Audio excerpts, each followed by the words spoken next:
Good morning. Hello, everyone. I'm going to be getting started here in just a second. Lizzie Garner, for those of you who are not aware, I'm so excited to be the executive sponsor of Grow and coming off of our President's Club trip we just got back from last week, and I've got to meet so many people in person. We always laugh about matching up all these little boxes of our cameras, but getting to see people for real is it was a joy. It was incredibly fun. We have a great topic today. I'm incredibly excited to get into all of the additional re-entry questions that you've had on so many of our past webinars, and our speaker today is going to help us do that. But before we invite her on, make sure you are finding your chat. Thank you, Bethany and Kat. Hello, good morning. Find your chat, let me know that you're here. I was also wondering today, are you back in the office or not back in the office? Send me a quick chat as well. Are you already a bit re-entered into the office? We're not going to just talk about re-entry to the office anxiety. The talk today is about just re-entry kind of in the world. What does it look like in a number of places for different people? But I think it'd be great to have an idea of who's still joining me from home. You know, many of us talked about I was live from my living room for months, but June came back to the office and I've been back in for a little bit. So thank you for sending. A couple quick announcements. Mentor program is kicking off, as well as we have a mentor. One of our webinars is going to be our mentorship series, which is just the one webinar, is at on Wednesday the 20th as well. But the signing up to be a part of the mentorship program, if you haven't already, please go to the Grow landing page. Now that is for all guaranteed rate companies employees. So if you are now joining us from someone other than the GR company's employees today of GRI, GRA, and proper, we don't have mentorship set up for all of those extensions yet, but GRI, GRA, and proper all set up for mentorship kicking off on the 20th. So go to the Grow landing page for more information on that. And so two other quick kind of housekeeping things. The handouts that are available, there have been a few of you who have reached out about, I know LEAD has been covering, for example, they've talked about therapy during Mental Health Awareness Month. We were doing some additional kind of push around this in September, and people were asking about what we offer as a company. So today within the handouts of the meeting, you can actually get all of what we offer through EAP. And I want to remind everyone, you only have to be an employee of guaranteed rate. You don't even have to be the primary kind of benefits holder within our benefits package. You just have to be an employee of guaranteed rate. So in addition to the handouts for today, Dr. Anhalt has given us some really great like games, things that we can kind of work through and work with others, work through yourself in the handouts. Also, Guaranteed Rate Companies has provided EAP information in the handouts as well. So without further ado, who better to introduce themselves than Dr. Emily Anhalt herself. I'm going to invite her here back on camera. Let me do that quickly. Perfect. And then we'll have her kind of kick off and get started. There's a lot of great information, and certainly we don't want to delay getting into the information. I feel like you guys get to hear from me all the time. So keep your hands ready and handy. I'll still be here in the back taking questions, hopefully toward the end, correct? Is that best? We'll kind of hold them, but we don't want anyone to forget them. So feel free to send your question at any point. We'll address more of them at the end, but I'll let you take it from here. Thank you for joining us, Dr. Emily Anhalt. Wonderful. Thank you so much for having me. Thank you for being here, everyone. Today we're talking about burnout, reentry anxiety, and therapy. I figure I'll start by telling you a little bit about myself. So I'm a clinical psychologist. I've been practicing about 13 years now, but I grew up in Silicon Valley, and I've always had an interest in the psychology of the entrepreneur. And through my work with entrepreneurs, what I really discovered I was deeply passionate about was reframing the narrative of mental health from being this really reactive thing that we only do when we're unwell to being a more proactive thing that we do to maintain wellness. So that's what a lot of my work has been about, is how to approach mental health in a more proactive way, the way we approach physical fitness. In addition to having a private practice with founders, VCs, tech employees, and entrepreneurs for many years, I also am the co-founder and chief clinical officer of COA. COA is a gym for mental health.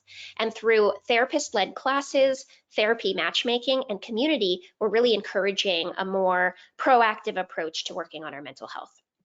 Now, you might be wondering what these classes actually are, and these classes are based on research that I did a number of years ago where I interviewed 100 psychologists and 100 entrepreneurs. And I asked them, how would you know if you were sitting across the table from an emotionally healthy person? What does that look like? What does that feel like? What does that kind of person do? What do they not do? And out of this research came these 7 traits of emotional fitness. These are the 7 things that emotionally healthy people are working on all the time. So you can see here that self-awareness, empathy, mindfulness, curiosity, playfulness, resilience, and communication.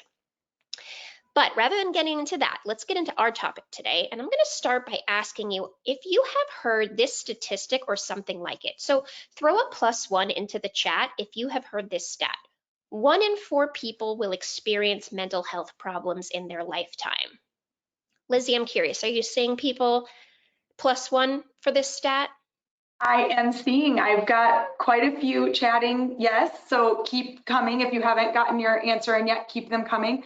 I think it looks like probably 3 or 4 dozen people so Oh, far. yeah. I have just a very couple who have said no and no, and I assume some of you are staying silent who are also no's, but yeah, probably 30, 40 people. Okay.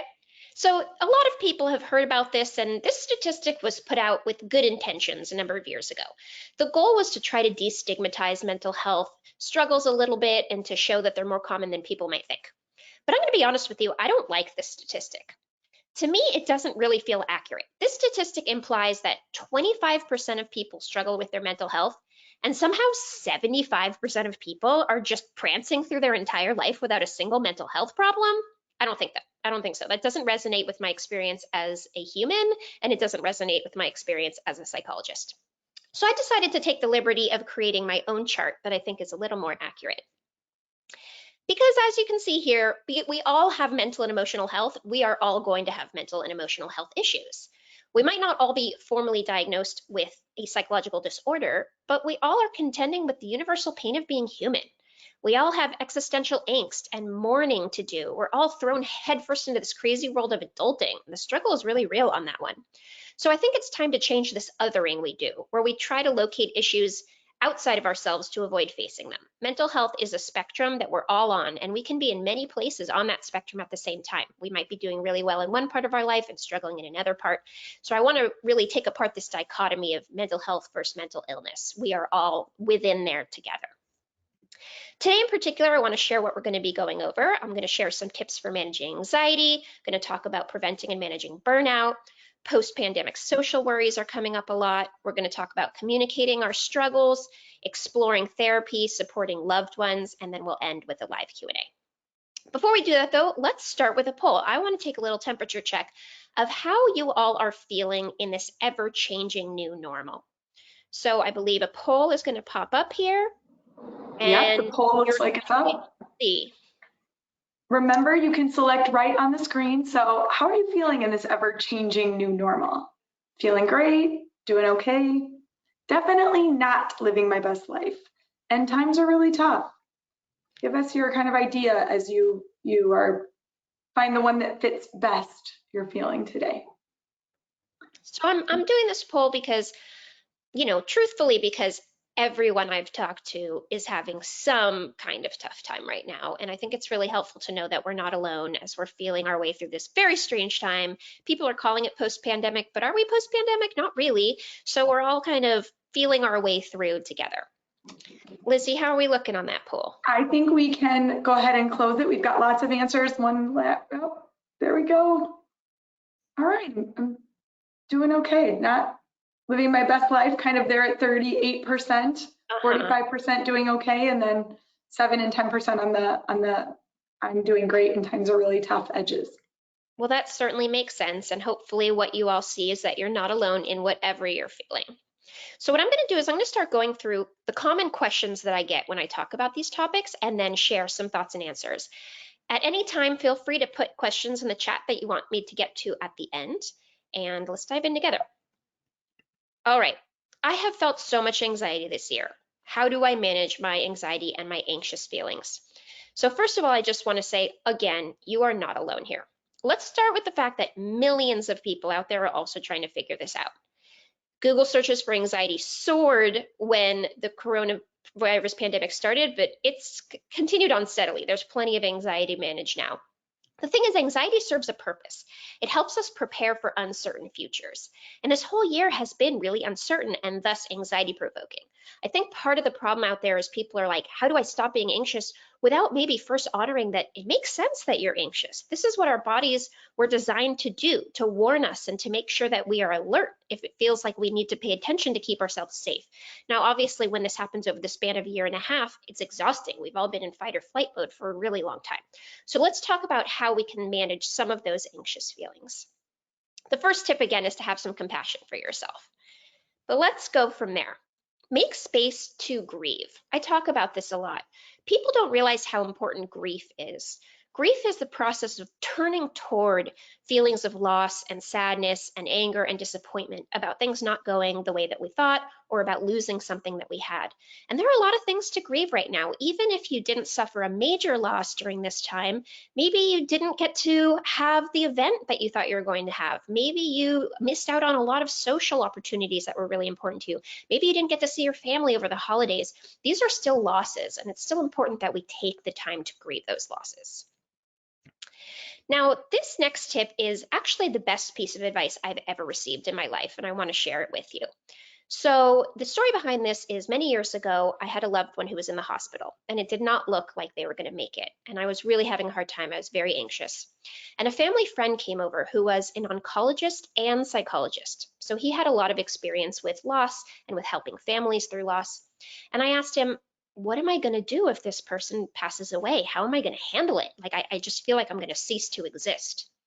And he said, Emily, the version of you that is going to handle that tough thing, if and when it happens, will be born into existence in that moment.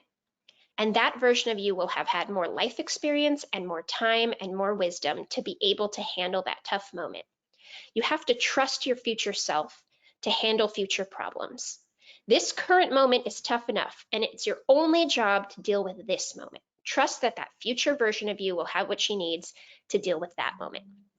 Now, this was just so profound for me, and I've drawn on this in so many situations. Pretty much any time I'm anxious about something that may or may not happen in the future, I try to remind myself, you know what, future me, she's a badass. She will handle it. She will figure it out. It's my job just to focus on what's true right now, to come back to this moment and to breathe through it. Now, if you're finding that your anxiety is really getting in the way of you living your day-to-day life, I recommend scheduling a worry hour. A worry hour means that there is an hour a day or an hour in a week or an hour a month where all you have to do is worry and ruminate and obsess and freak out about all the things that are on your mind. But for the rest of that day or that week or that month, when the worries come up, you tell yourself, nope, this is 6 o'clock me's problem. She'll worry about that. I'm going to focus on what's true right now. This is helpful because sometimes we feel like we need to worry. We want to think things over. We want to make sure we're prepared. But when it leaks into our whole schedule, that doesn't end up being helpful. This contains it a little bit, and I found it can be really, really helpful for managing. Next is find your community and make time to play. I think that we've lost a little bit of our levity and a little bit of our playfulness during this time. Now that it's safe to be outdoors with other people, for example, make sure that you're seeing the people you love, that you are playing, and I'm going to help you with that play part. At the end of this, you're going to get a PDF of a packet full of work-appropriate games that we love to play at COA and that you can play with people in your life. Focus where you do have control, breathe through where you don't. This is just an important aspect of reality. We want to be able to control a lot more things than we actually have control over. So if we remind ourselves, let's say we're really nervous about a meeting we have coming up. What do we have control over? We can practice, we can ask for support, we can ask for feedback afterwards. What don't we have control over? How other people receive us, how it ultimately goes. And so we want to separate these two things and focus where we do have control. And then finally, cultivate resources when things are going well. So this is the more proactive approach to mental health. Don't wait until you're having a panic attack to think about how to manage anxiety.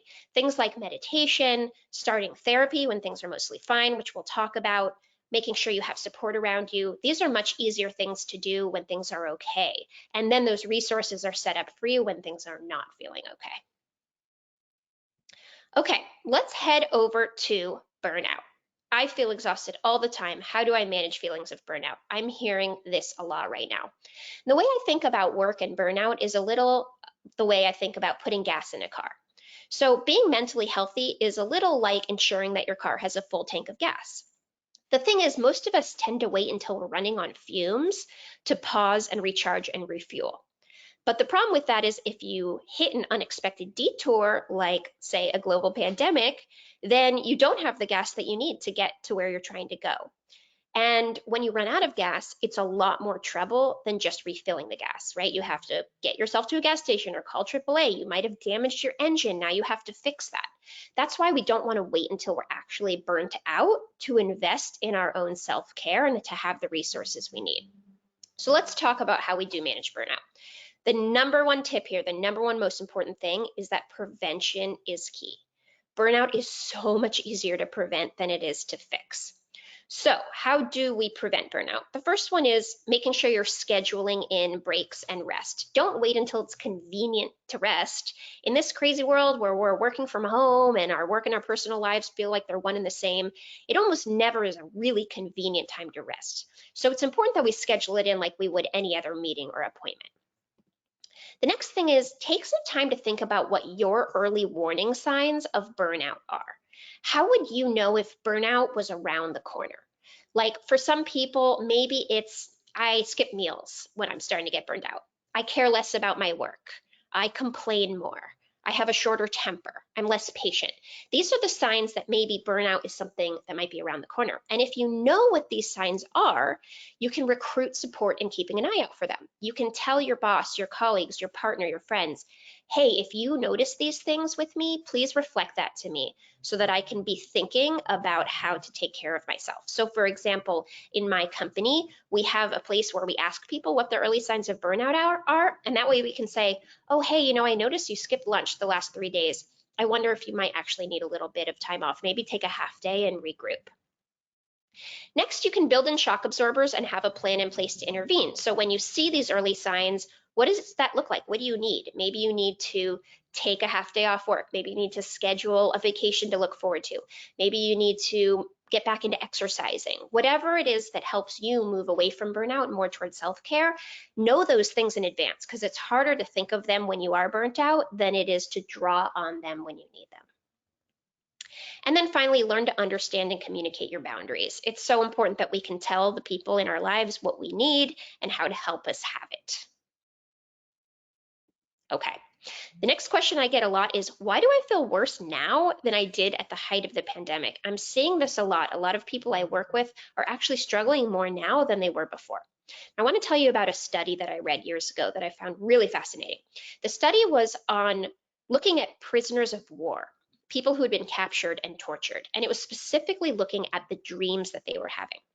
And what this showed was that while they were captured, they were having dreams of cake and their spouses and their beds and things that they loved and all of these beautiful things. But when they were released and they went home and they were safe again, suddenly they started having all of these nightmares of pain and suffering and torture and all of these horrible things. The whole purpose of this study was to show that often it's not until we're through a trauma or past survival mode that we actually have what we need to face the consequences and the difficult feelings that came about from that situation. So now that things are, still uncertain, but a little bit more back to some kind of flow in our lives, there's suddenly space to realize, oh my God, I have been in fight or flight mode for a year and a half. I'm tired, I'm lonely, I don't know what to do with myself. And these things are hitting us in a new way. And that's why I think some of us are really struggling more now. Monster.com did a study this month that showed that 95% of people are considering changing jobs right now. I don't think that's because 95% of people aren't happy at their work. I think it's because we just really want something to change. And our job is something we feel like we have some control over. So people are trying to think, okay, maybe if I change my job, I'll feel better. Now, sometimes that's true, but the truth is, anywhere you go, there you are. And if we can't work through what's coming up for us exactly where we are right now, it's not always going to be much easier to work through it in a different job or a different apartment or a different city or whatever it might be. So of course, we should question what we want to change in our life, but we should also remember that it makes sense that we're struggling and to give ourselves that self-compassion. All right, how can I feel good about socializing and working in person when I haven't done it in a year? Yeah, we are really out of practice. This is that re-entry anxiety part. And in a way, we're all kind of relearning to walk. We were essentially asocialized for a year and a half, and now suddenly we're being thrown back in, and it can feel a little strange. I hear a lot of people who are really extroverted before all this suddenly saying, I'm exhausted when I go to a get together. After just an hour or two, I just feel like I'm completely depleted and I need to go home. That's okay. It makes sense that when you haven't practiced something for a little bit, it takes more of your resources, and it's all right to ease in at your own pace. So let's talk about a few tips around this. The first one is to get curious with yourself about what is working and what isn't, what you need, how quickly you want to jump back into a social scene or working from the office or whatever it might be. And once you have a sense of that, know that it's okay to ease in at your own pace. Not everyone is ready for things to feel like they were before, and that's okay.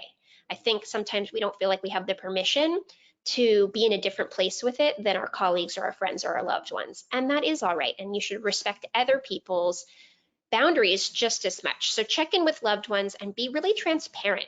I know that in my family, each member has a slightly different comfort level with what it looks like to be safe. And so we always try to go to the person who has the most desire for carefulness and safety. We try to always meet them there. But it is hard to have your needs met if you don't communicate them. Also, reflect on what's been working versus not working for you. Maybe socializing in the evening, it turns out, isn't great for you because you've had a whole day of work and you want to save your socializing for the weekend. It's okay to shift what your habits are in this new normal. And then again, accept that things may have changed, allow time to grieve, find time to play. I'm a broken record on this one, but we forget that we do have to do that grieving, and that play is really healing. All right, so I get this question sometimes. Is there any silver lining to the past year and a half? Have there been any benefits to going through all this? And one of the ways that I think about what we've been through together here is that this pandemic has almost been like a fresh sheet of snow over our lives. And by that, I mean, in going down the mountain of our lives, we tend to create tracks. And sometimes those tracks are really deep. It's the habits that we have, it's our schedule, it's the way we think about things or our biases or whatever it might be. And when you're in a really deep track down a mountain, it's hard to get out of that track. It's hard to change a habit or change a schedule. What the pandemic has done in a way is covered the mountain with a fresh sheet of snow, such that we have this opportunity to create new tracks, to decide to change our schedule, to have a different kind of habit. Things are so mixed up that we have a really interesting opportunity here to reprioritize all kinds of, like schedules and boundaries, etc. So let's talk about what this actually looks like. What is our opportunity? And I want to just share a couple things that I think you might take the time to do during this interesting period. The first one, I went over that. The first one is take note of who you invested your time in this year. Who did you turn to when you were upset? Who did you spend your Zoom energy on? Who showed up for you? Think about how you can continue to invest in these people and lovingly let go of relationships that no longer serve you. The next thing is, this is a great opportunity to rebalance your need for social time versus alone time. Maybe during this pandemic, you discovered that spending time alone is actually really good for you. Maybe on the other hand, you realized you need people more than you thought. Reflect on what you want your social life to look like and what it is that you need to do to get there. Next, support your community. These past 2 years have further revealed the immense disparity between those who have privilege and those who are wildly underserved. What can we do to support our communities this year? How can we support those who are not given the advantages that we were? Next, reset your device use. We have all been spending way too much time on our devices. Consider a digital detox and reset the amount of time you spend staring at a screen. It's an addiction like any other, and it's likely that it's going to take some real work to develop a healthier relationship with your tech. And then finally, cultivate some non-work hobbies.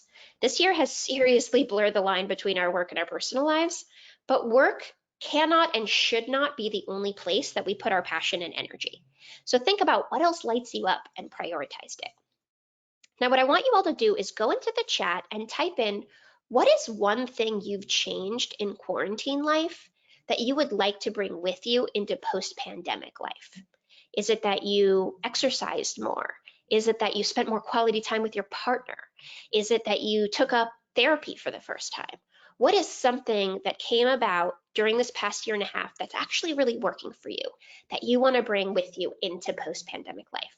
Lizzie, I'd love to hear what some of the people are Yes, that sharing. is such a great question. I know that we had asked something similar about what people had picked up as a kind of good habit or something different. And I see lots and lots of taking better care of myself and exercising more. I think another one are quite a few who are saying that they started cooking at home more often. So then Yes. they're eating healthier kind of overall, and that's been able to connect. Taking breaks at work, took an opportunity to move to a new state, to like do something that I, excuse me, do something that I really had wanted to do for years. Less drinking. Less Mm, drinking is another one that I would say is one of these top 5 where a few people are saying, maybe I was just doing it socially, but maybe it was often social, and now being at home, it just yeah. was able to sort of detox from that. Get more sleep, focus on what I do best. I think there are, when you said, are there silver linings? I think there are a whole lot of people who are saying, I spent time with the people who mattered most, and I'm going to continue investing in my family, because it's really I great love that. answers. I love that. And we could put silly ones too, like, I don't think I'm ever going to wear uncomfortable pants again. I think I did enough of that pre-pandemic, and pandemic life has shown me that I'm happier when I don't feel uncomfortable in my clothes. So that's something I'm going to bring with me I forward. love it. I am never blowing on a birthday cake again, and I'm never eating a candle on, I'm never eating a cake that we put a candle in that I let someone like blow on this cake and then we're all going to eat it. So that's Yeah. my uncomfortable pants one. No more blowing on cakes with your particles. Nope, no more. Yeah, a relationship with germs is certainly going to be different after this. So Yep. thank you all so much for sharing, and look around at what other people have done. This is really profound and beautiful, and I think speaks to the resilience of humankind. All right, so let's move into this concept about therapy. I've heard a lot of people say it's been a tough year. I've been wanting to try therapy. I'm not sure if it's for me. And I want to share that I think therapy is really misunderstood, and there are a lot of stigmas about therapy as well. I think a lot of people think that therapy is only for when we're really unwell or when we're going through some kind of crisis or when we need a lot of help. And there are all kinds of cultural reasons why we feel nervous about going to therapy, and all of that makes a lot of sense. But my belief is that therapy is actually for anyone who wants to better understand who they are in the world and who they are in relationships, and for anyone who wants to move toward a more authentic and satisfied version of themselves. Again, remember that dichotomy idea of, oh, you're either mentally healthy or you're mentally ill? That's just not how it works at all. We all have our moments, we all have our struggles, and none of us are going to reach our full potential without support. You wouldn't expect any world-class athlete to reach their full potential without a coach, right? So why do we expect ourselves to reach our full potential without the help of another person? So let me start by going over a few of the many benefits of therapy. The first thing is that therapy is a really unique and confidential space. I often hear people say, oh, well, I have friends for that, or, my family, they're good listeners. But that's not really what therapy is. Therapy isn't just venting. Therapy is a really special place where you get to essentially use the relationship that you're creating with your therapist as a microcosm of all of the other relationships in your life. And you're going to learn so much of yourself by putting your life through another person's filter who's been trained to reflect it back to you and to be able to see things that might have been hard for you to see. I know when I first went to therapy, it wasn't because I thought I needed it. I was in grad school and I just thought, oh, I should probably see what this is like since I'm training to do it. And my mind was blown by how much I didn't know I didn't know. We are really good at hiding things from ourselves. And in therapy, you get to reveal things to yourselves and you gain agency over your life. It's a really powerful thing. The relationship you have with your therapist too is really unique. It's different than any other kind of relationship. It's confidential and private. That space is all about you having an opportunity to go through the things that are important to you, but it's a real relationship. Your therapist will grow to care about you very much. And I have found that some of the most amazing and profound and important changes I've made in my life are a direct result of the work that I did with my therapist. Therapy increases self-awareness. It's really hard to change something before you know that it exists. And in therapy, you're going to learn more about yourself, and it's going to give you the opportunity to move through your life with intention. It improves relationships. One of the reasons I went into studying psychology is that my high school psychology teacher told me, I love psychology because if you know a lot about psychology, you know a little about everything. And that's because the world is spoken in the language of relationships, and psychology is the study of relationships. So as you get to know yourself better, and as you understand who you are in relation to your therapist, your other relationships are going to improve, sometimes in a way that feels almost magical. You're just suddenly going to be attracting people into your life that are worthy of you and that are a better fit for what you need. It's a very profound experience. Therapy also increases resilience. Now, this is why I recommend going to therapy, even if nothing's really wrong. It's inevitable that we're going to face hard times in life. I think this pandemic really showed us that. And if we can put in the work in advance and really get to know who we are and understand what we do when we're upset and how we've handled tough things in the past and really know ourselves better, then when we do face tough things, we're going to be much better equipped to handle it. And we're already going to have developed this relationship with the therapist to be able to move through that tough thing. Also, mental health does tend to be easier to prevent, or mental health struggles tend to be easier to prevent than fix.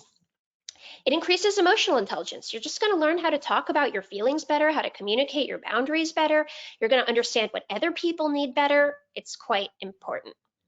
And finally, my feeling is that any kind of self-improvement comes down to becoming more comfortable being uncomfortable. And therapy is a place where you learn how to tolerate discomfort better. You're sitting in your tough feelings, you're leaning toward them instead of away from them.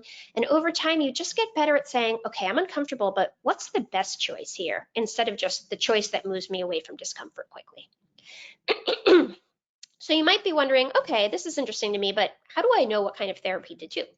So I wanted to share really broad strokes of what some of the different types of therapy are so you can think about what makes sense for where you are in your life. I love this comic, by the way.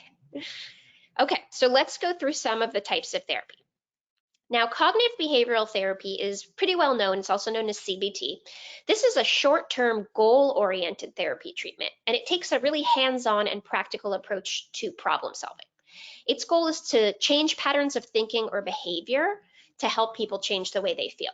My personal feeling is that CBT is best for when the symptom of your problem is so problematic that it doesn't necessarily matter why you have that symptom. So things like panic attacks or eating disorders or phobias, first you just need help figuring out how to get back to baseline. And CBT is really good at giving you the tools for that. But the kind of therapy I practice and the one that I love so deeply is psychodynamic and psychoanalytic therapy. This therapy essentially understands that we don't have symptoms for no reason. And if all you do is quiet the symptoms, then you're quieting the compass that points you toward the problem. So for example, depression might seem like it is the problem in and of itself, but depression is actually a lot like a fever in the sense that it's more alerting you to the fact that there's something that needs your attention. And if all we do is take Tylenol for a fever and we never understand, oh, what else is going on in my body, then it's probably going to pop up as a different symptom. In psychodynamic therapy, you're not just saying, okay, how do I go from being depressed to not depressed? You're saying, what's going on inside of me? What needs my attention? What do I need to work through? What do I need to grieve? It honors the idea that if things were so easy to change, you would have changed them already. And you probably need help understanding why you're not able to change certain things in your life. This is also the kind of therapy where you develop a relationship with a therapist over time. It's longer term, and that relationship becomes this place that you can work through issues of all your relationships. Another kind of great therapy is somatic therapy. So in addition to exploring thoughts and feelings, as would happen in any therapy, a somatic therapist is also going to help you explore bodily tension and gestures and sensations through mindful awareness and movement and touch. This is a really great kind of therapy for people who tend to feel their feelings in their body. So I know for me, when I'm anxious, I get nauseous. And when I'm nauseous, I get anxious. And somatic therapy is a really great place to understand, well, what is that? What am I holding in my body? And why is it hard to think about? And why is it hard to feel? Art and music therapy is a very cool way of using the creative process and the resulting art or music to explore feelings and to increase self-awareness and to manage behaviors, to develop social skills, to reduce anxieties, all kinds of things. And all of our minds work differently, and some people are able to express themselves through art and music in a way that they're not able to express themselves through words. And so this is a great way to get to that. Now, yoga and meditation is not technically therapy. I think anything that we're doing on our own is a different kind of work, but I put it on here because it's a very profound way of taking care of ourselves. Yoga and therapy are literally putting you in uncomfortable positions and then asking you to pay attention to what comes up.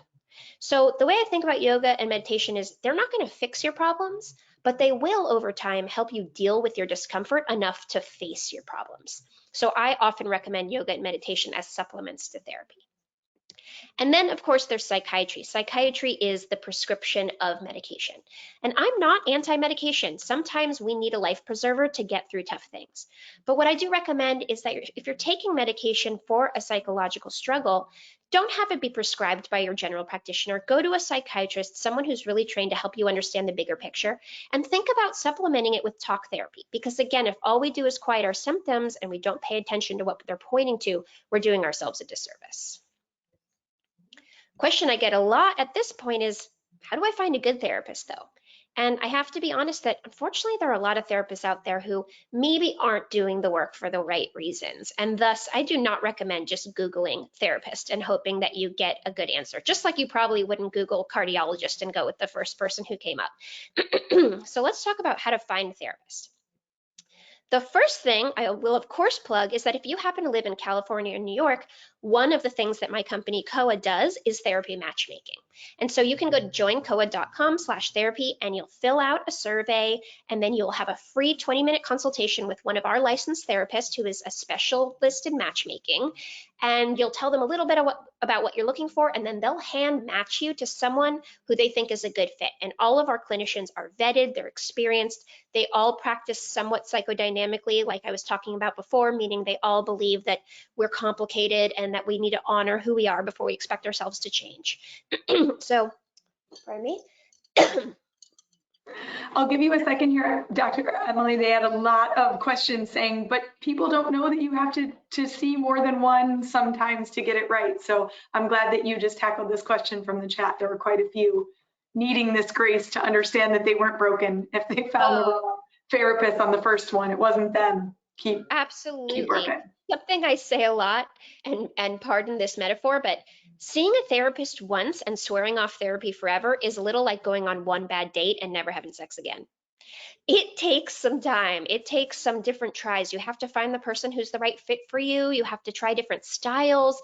And when you do find the right person, it is so magical and the relationship can last for so long that I do really encourage you to give things a couple different tries before you decide if it's right for you. Also, when you see a therapist, see them a few times before you decide. If you get a bad feeling right off the bat, of course, you can listen to that instinct, but often when we're in a therapy session, it's uncomfortable because working on ourselves is uncomfortable and we might need some time. One of my litmus tests for whether a therapist is good or not is, can I tell them that I'm disappointed or unhappy with them? And are they able to meet me in that space and help me understand what might be going on there? So if you can summon the courage, don't be afraid to say, hey, this doesn't feel like it's working and I want to understand. And that person should be able to explore that with you.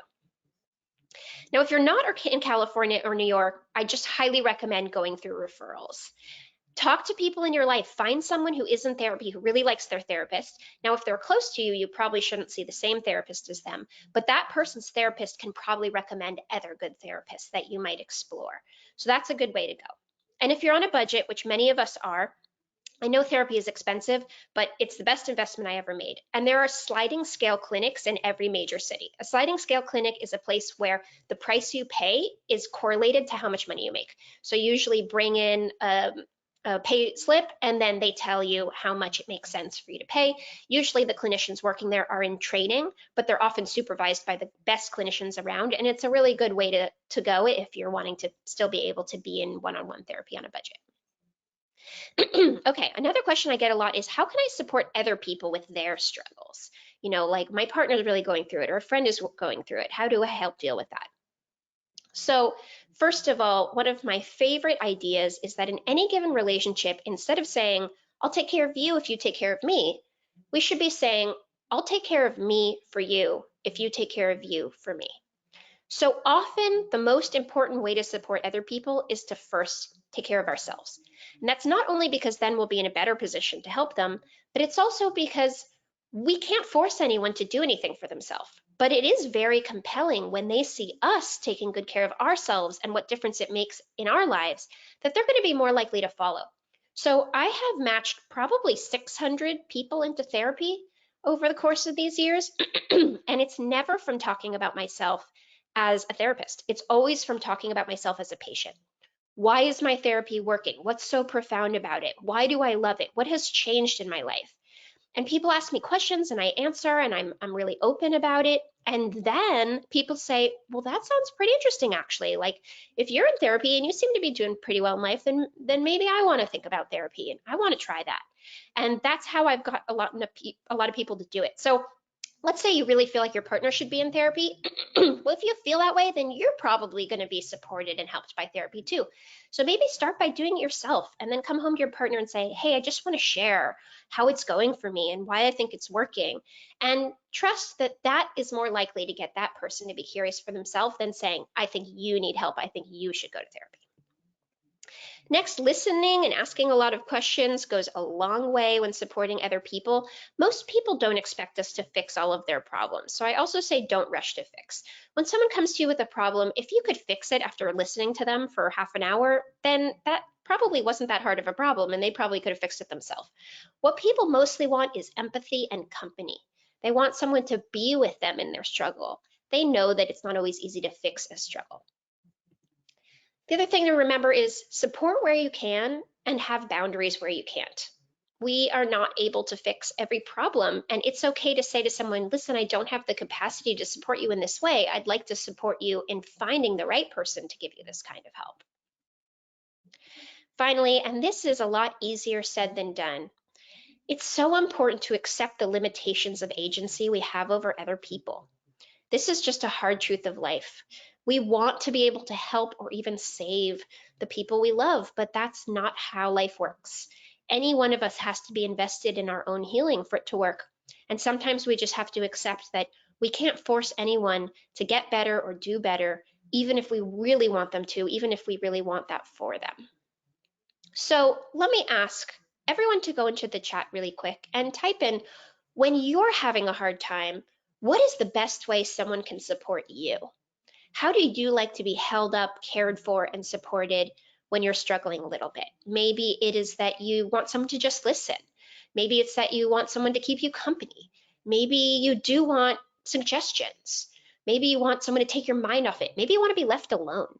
These are all perfectly reasonable answers. And I'm curious, Lizzie, what you might be seeing coming into the chat around this. I think that the biggest one so far that would be the they're still coming in feverishly. I think a lot of you are being thoughtful about this, so great. But the quick word that's coming up most often is listen.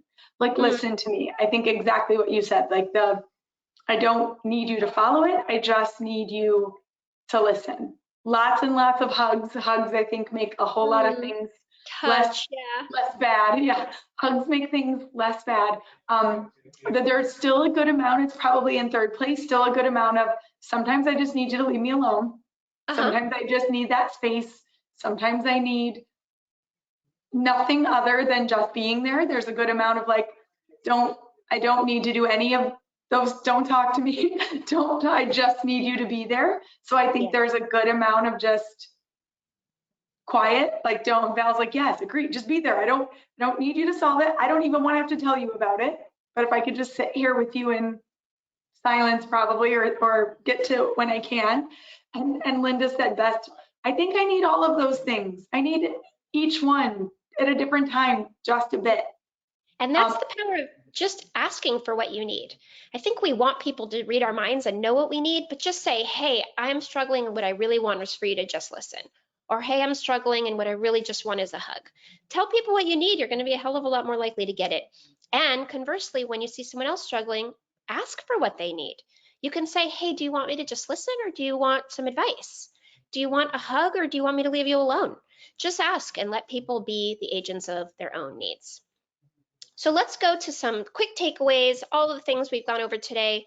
One, you're not alone in these feelings. We're really good at convincing ourselves we are alone. Even when we intellectually know we're not, emotionally, it can really feel like we're the only people who are feeling a certain way. And I think what you've probably seen from looking at the chat and the poll is that that's certainly not true. Next, ongoing proactive work is really important for anxiety, for burnout, for general overwhelm. It is much easier to prevent these things than to fix them, but it's never too late to start the work. It's never too late to put yourself in a better position to handle anything you might face. Go at your own pace and have self-compassion along the way. Life is hard, and I don't think we give ourselves credit for the fact that we're handling a lot of tough things, and it's okay if it's not easy, and it's okay if we're not working at 100%, and it's okay if we're not living our best life in this moment. Getting support is important for all of us. Like, really think about going to therapy. There's nothing that has to be wrong with you. You do not have to be broken in any way. It is just a way to level up our lives. And finally, find your community. I can feel the sense of community just in this webinar. It's a really beautiful thing to see. Don't be afraid to lean on each other and to ask for what you need. So what comes next? Well, I want to share a couple ways that you can keep interacting with me and that you can keep working on your emotional fitness in an ongoing and proactive way. The first one is I'm really present and active on Twitter. If you want to connect with me there, I'm also on Instagram, but I'm on there a little bit less. My handle is Dr. Emily Anhalt. I'd love to connect with you there. The next is think about coming and taking an emotional fitness class with us at COA. What we do is we help people figure out what is an emotional push-up and how do we do them? How do we work on our emotional fitness in an ongoing way? And how do we do it with community? All of our classes are live and experiential. You're in breakout rooms, you're in chats, and you're alongside other people who have shared experiences. And all of the classes are taught by licensed therapists. And I actually created a special discount code. If you type in GROW, then you'll get a 15% off any of our classes. If you're in California and New York, find a great therapist through COA, join coa.com/therapy, and we can help you find someone really wonderful. If you want to bring emotional fitness to your team, we work with a lot of organizations and would love to partner with you. And finally, think about infusing more play into your work and personal life using the COA Play Packet, which I believe you will receive after this. Overall, I just want to say thank you for having me, for being thoughtful, for sharing in the chat, and for focusing on your emotional fitness. And with that, let's go to some live Q&A. I think we'll have about 10 minutes to do some live questions. Perfect. Yes, we do have, and we have a few. I think one of them that came through a couple of times was, what if I just don't quite know what I need yet? You went through the types of therapy and I thought, I'm not sure. Is there one that you would recommend, like start here and that's a good, like start with this? There's a few people asking, like, not sure where exactly I need to start. Sure, and I will say this is one of the reasons we do things the way we do at COA is that we have someone there to help you figure out where to start and what makes sense just based on how you're feeling and how you're doing. But let's say you're anywhere else or that's not the right course for you right now, start anywhere and just be as open as you can. Therapists, it's a business to have private practice, sure, but therapists are really quite invested in making sure you land where you're supposed to be. And if we get someone come in and we know that we're not the right person to help them, we're going to help them find the right person to help them. So when someone comes into me and says, I'm struggling with these really intense phobias, I can't get on a plane, I need help, I'm probably going to say, you know what, there are people who are more experienced than me at working with phobias, and I want to help you find that person. Or if you go to someone for CBT therapy and you realize, I want a much longer term, deeper kind of work, then that person is likely to help you find someone who is more psychodynamic. So like I said, go through referrals, start anywhere, and just feel into it and know that it's frustrating to start over with new therapists, but it's worth it to eventually land with the right person for you.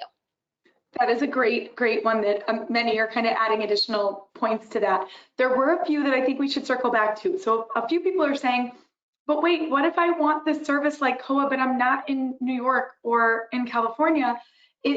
Are there remote people that I can deal with? They've been hearing that people will be doing therapy now virtually. Is that an opportunity, or at least reaching out to COA to find whatever maybe they could recommend in their state? So what's complicated is a therapist can only see a person who has an address in the state where they're licensed. So I'm licensed in California, which means even though I could see someone virtual, I can't see someone who lives in Utah or Kentucky or any other state. And so the reason why we're only in California and New York right now is that, we are expanding slowly to make sure that we're only working with really, really high quality clinicians. We do plan to be in all 50 states at some point. However, I certainly wouldn't want you to have to wait for that. And so what I recommend again is start with referrals. You can look at psychodynamic clinics in your city if that kind of therapy interests you, or CBT clinics in your city. That's one way to start. Try a few different people. You also might try going through your insurance. It's tough to go through insurance. Most clinicians are not on insurance panels because it doesn't pay super well, but that's a good place to start at least, and to get some referrals. And the reason I started this company is that this is a huge problem. I wish I had a perfect answer for everyone, but don't let it deter you. Just give it a try, dive in.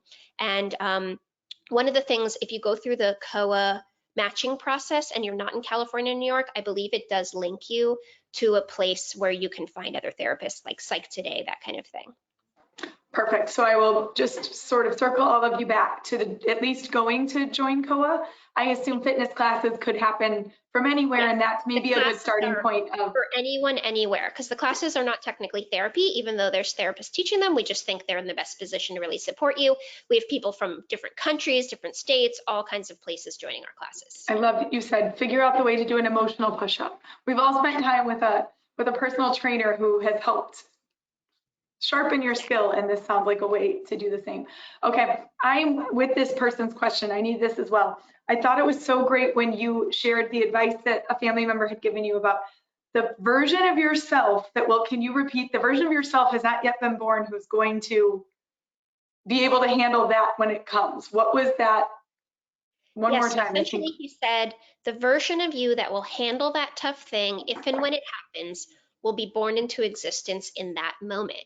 And present you couldn't possibly fix a future problem because present you doesn't have all of the experience and wisdom and tools to handle a future problem like future you will. Oh, I think that's the worry of what will happen often can send you spinning. I think I wrote down as well when you said, that's the 6 o'clock me problem. That's the when I have the hour, that isn't an 11:50 today. I can't start worrying about I have to do what I'm doing or for those of us in Chicago at 11:50 today. But the 6 o'clock me, when I have this time set to worry and spin, I can tackle that at that time. Yeah. I have quite a few people with incredibly specific questions about support groups. And if you have a thought about them, or if they're a good way to start, there are people with elder care, people with helping with spouses who are dependent. And I'm curious if you have a thought about support groups. I think that kind of generally will get most of them. Yeah, one of the things I didn't go over is different types of therapy in the sense of individual therapy, couples therapy, family therapy, and group therapy. But all of these are really powerful. Support groups are essentially group therapy. I am a big fan. There are certain things that we can only learn about ourselves in relation to other people. There's real healing power in knowing that someone else is going through something similar that you're going through. I read a study on what is most helpful about group therapy, and people hypothesize that it's like, having an expert or feeling less alone. But actually what came out of this study was that it showed that people feel most helped by group therapy when they're helpful to someone else. That it's so powerful to actually help someone else through something really tough, and that's healing for ourselves. So I'm a big fan of group therapy, and there are different types. There's, more formal therapy where there's a licensed therapist who's helping people in the group. And then there's more peer support, like AA is an example of that, where no one in the group is the leader of the group. It's just people going through things together.